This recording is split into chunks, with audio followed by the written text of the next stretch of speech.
et je me permets de féliciter nos frères maliens, de leur dire qu'ils font notre fierté, de les encourager à rester dans ce siège, d'encourager le président Assimi Goïta, parce qu'il n'a pas perdu la face.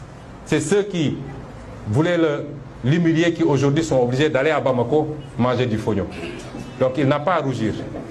Et nous lui disons que nous l'encourageons et qu'il doit continuer à rester très proche de son peuple. Parce qu'en politique, il n'y a que cette réalité. Il faut faire de la politique pour son peuple. Qu'il ne se détourne jamais de cet objectif.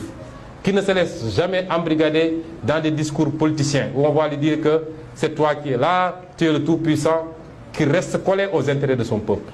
Ils gagneront cette guerre contre la gangrène djihadiste par la grâce de Dieu et par les efforts des Maliens et par les efforts de tous les Africains. Si ce problème n'est pas réglé jusqu'en 2024, nous avons vu que Macky Sall a rapatrié les quelques éléments sénégalais qui étaient là-bas.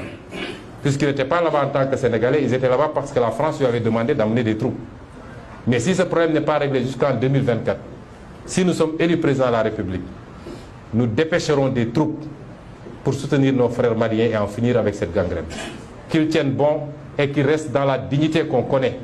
La dignité qui a été professée dans la charte du Mandem, celle qui a été professée dans la déclaration de Thierno Souleymane Baal, document que nous avons tous oublié au profit de la Déclaration universelle des droits de l'homme de la France. Et c'est pour